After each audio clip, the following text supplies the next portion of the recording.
Hello everyone and welcome to Launchpad IAS.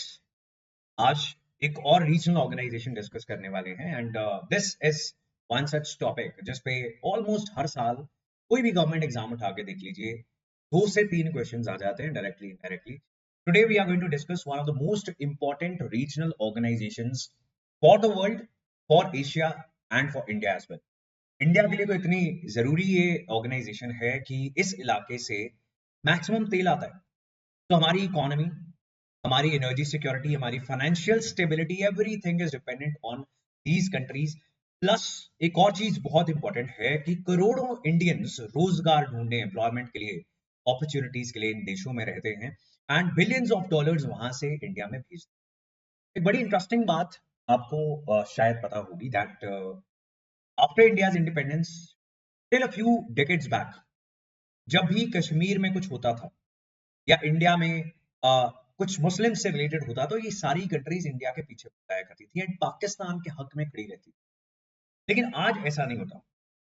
In fact अभी धारा 370 जब कश्मीर से हटाई गई और पाकिस्तान ने कोशिश की इस इशू को इंटरनेशनलाइज करने की, इसे इस तरीके से प्रोजेक्ट कर रहे हैं कि जैसे मुस्लिम्स के खिलाफ कुछ हुआ है। पाकिस्तान की कोशिश रहती है दैट इंडिया को एक एंटी इस्लामिक कंट्री पूरी दुनिया के सामने पोर्ट्रे किया जाए, प्रोजेक्ट किया जाए। लेकिन इस बार क्या हुआ, as opposed to the many decades जब ये सारी कंट्रीज, ये गल्फ इलाके की कंट्रीज इंडिया को गालियां दिया करती थी, इंडिया के खिलाफ स्टेटमेंट्स, बयान जारी कर दिया करती थी, इस बार एक भी कंट्री ने पाकिस्तान के हक में कोई भी स्टेटमेंट नहीं दी। In fact there is one country which is also building the first Hindu temple in an Islamic country, right. Islamic countries के अंदर इस्लाम में मूर्तियां वगैरह अच्छी नहीं मानी जाती, लेकिन अब रिश्ते इतने अच्छे हो गए हैं, इंडिया इतना जरूरी हो गया है, we are the fourth largest economy of the world, already such a huge market that even these countries they are doing certain things कि इंडिया को कैसे खुश किया जाए। और पहला मंदिर भी बनाया जा रहा है। If you know the country, you should write the name of this country कि कौन सी कंट्री है जो पहला मंदिर बना रही है एंड किस शहर में बना रही है in the comment section whenever you are watching this video. तो डिस्कस करते हैं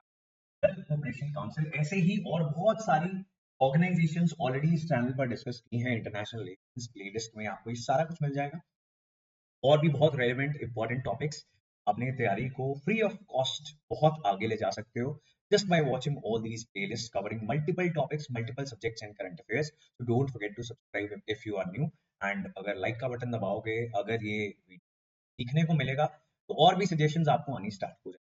चलिए देखते हैं। So why this organisation is popularly, not officially, official नाम इसका गल्फ कोऑपरेशन काउंसिल नहीं है, क्या है वो भी हम देखेंगे, लेकिन पॉपुलरली इसे कहा जाता है गल्फ कोऑपरेशन काउंसिल बिकॉज ये पर्शियन गल्फ के आसपास के, Persia is the old name of Iran. तो यहाँ पर ईरान है, ईरान के पास जो वाटर बॉडी है this is known as Persian Gulf, और इसके आसपास की countries they are part of this organisation which is popularly known as Gulf Cooperation Council. तो इसके मेंबर्स देख लेते हैं अभी कि कौन कौन सी कंट्रीज इस रीजनल ऑर्गेनाइजेशन के मेंबर हैं gulf cooperation. So these are the countries starting from Saudi Arabia, Bahrain, Oman, Kuwait, Qatar, UAE. So these are some of the countries which are part of 1981 में ये organisation बनाई थी। अपने सामने Atlas रख के एक एक कंट्री को देखना बहुत जरूरी है। If you are new to the preparation, अगर आपने इस इलाके का मैप आज तक नहीं देखा है, नहीं समझा, अब इस ऑर्गेनाइजेशन को बनाने के पीछे ऑब्जेक्टिव क्या, क्या ये एक मिलिट्री ऑर्गेनाइजेशन है, इकोनॉमिक ऑर्गेनाइजेशन है, पॉलिटिकल ऑर्गेनाइजेशन है, सोशल ऑर्गेनाइजेशन है, what are the basic pillars of cooperation between all these countries. So this organization is union, very important, comprising all Arab countries. तो ethnicity भी यहाँ पर clear हो गई कि सभी अरब देश हैं पर्शियन गल्फ के आसपास, इराक को, Iraq is part of gulf. Official नाम मैंने आपको बताया था कि ये ऑफिशियल नाम नहीं है, पॉपुलरली इसे बुलाया जाता है। Official name is cooperation council for the Arab states of gulf, ये ऑफिशियल।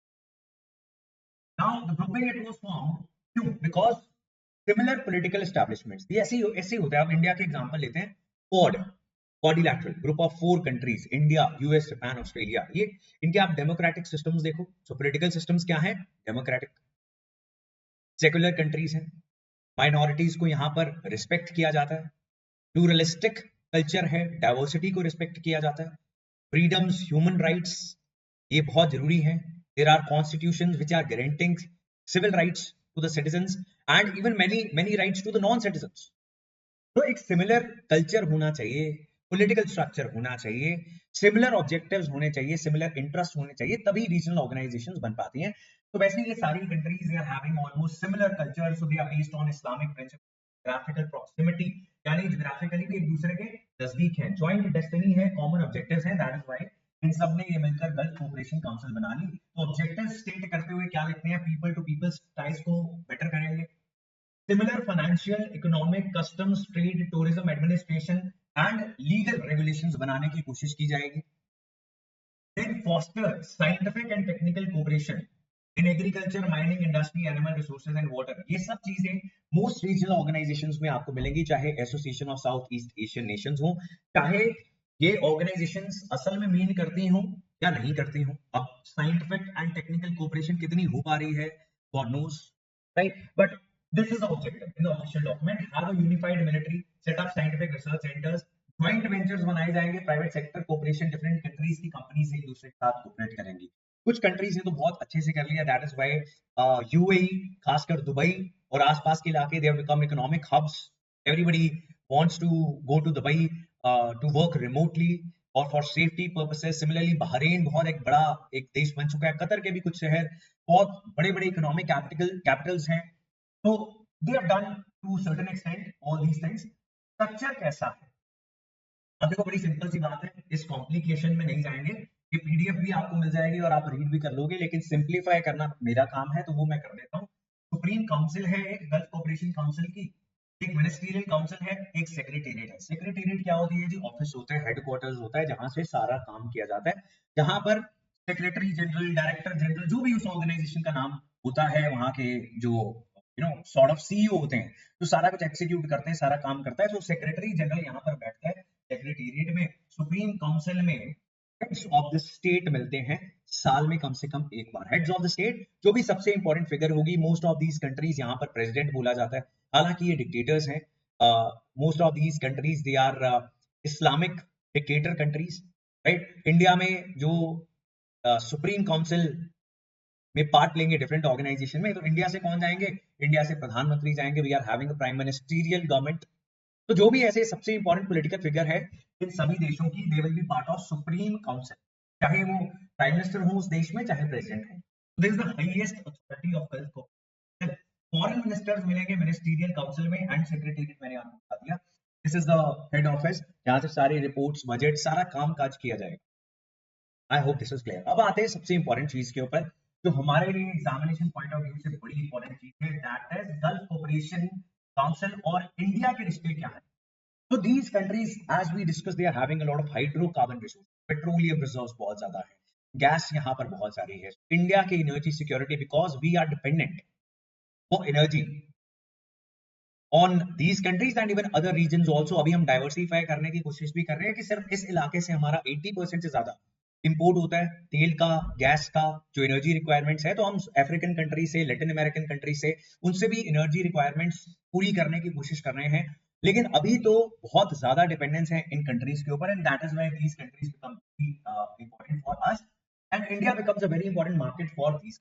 इसके अलावा बहुत सारे स्किल्ड और अनस्किल्ड वर्कर्स, इंडियंस जो हैं, इंडियन एक्सपैट्रिएट्स इन कंट्रीज में रहते हैं. कुछ तो ऐसी कंट्रीज हैं जहां पर वहां की जो आबादी है वो माइनॉरिटी हो चुकी है, बाहर से आए हुए जो लोग हैं वो मेजॉरिटी हो गए हैं. इवन यूएई का भी ऐसा ही हाल है कि मेजॉरिटी पॉपुलेशन जो है वो इंडियंस, पाकिस्तानी, श्रीलंकन, जो भी वहां पर मजदूरी करने के लिए पहुंचे हुए लोग हैं, स्किल्ड या अनस्किल्ड. तो they become a very large workforce Indians in these countries, so that becomes another very important thing. Last 4 decades के अंदर energy and manpower, जो दोनों चीजें हमने बात की, ये दो मेजर ड्राइवर्स हैं इंडिया के relationship with this country, with this countries, gulf इलाके के साथ. फिर India gulf Cooperation council free trade agreement की नेगोशिएशंस चल रही हैं, वो पूरी हो जाएंगी तो दोनों के बीच में इकोनॉमिक टाइज और अच्छे हो जाएंगे. हमने स्टार्टिंग में डिस्कस किया था कि जब धारा 370 आर्टिकल 370 इट वाज रिवोक्ड, यहाँ पर सिटीजनशिप अमेंडमेंट एक्ट लाया गया, उसे भी ऐसा ही प्रोजेक्ट करने की कोशिश की गई. था या नहीं था, दैट इज सेपरेट इशू, हम पॉलिटिकल चीजों में नहीं जा रहे हैं. लेकिन लोगों का ऐसा मानना था कि वो एंटी इस्लामिक लॉज हैं.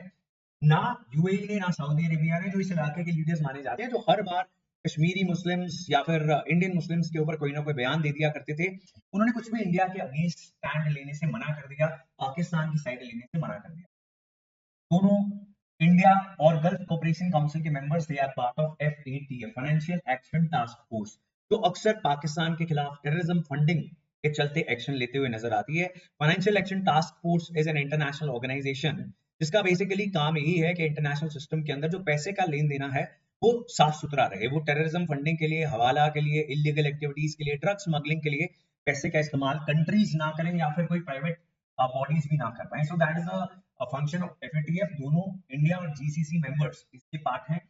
देन बहुत सारे बायलैटरल और मल्टीलैटरल मिलिट्री एक्सरसाइजेस में हम सब एक साथ कोऑपरेट करते हैं, वहां पे प्रैक्टिसेस वगैरह होती हैं, economic politics they are improving in the last few years, that is why all these things are happening. The Gulf Cooperation Council suppliers, यानी all these countries, they account for around 34% of India's crude imports। हमने बात की कि 80% के करीब हम import करवाते हैं, और ये टोटल इंपोर्ट है उसका 80%, इस 80% का 80% मिडल ईस्ट से आता है। और सिर्फ अगर GCC मेंबर्स की बात करें, 34% डिपेंडेंस सिर्फ इन्हीं कंट्रीज के ऊपर है। ये चेंज होता रहता है, खासकर ये नंबर थोड़ा सा पुराना है।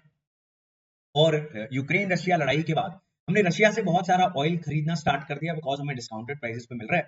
सो उससे भी ये सारे नंबर्स चेंज हो गए। बट जो हमें समझना है कि these countries are very important for two things. Number one is energy, second is हमारी बहुत सारी मैन पावर यहाँ पर। Friendly relationship has been reflected in bilateral trade. Trade कितना हो रहा है दोनों India and all these GCC members, इनके बीच में $121 बिलियन, एंड यहाँ से कितने पैसे इंडियंस भेज रहे हैं, $49 बिलियन।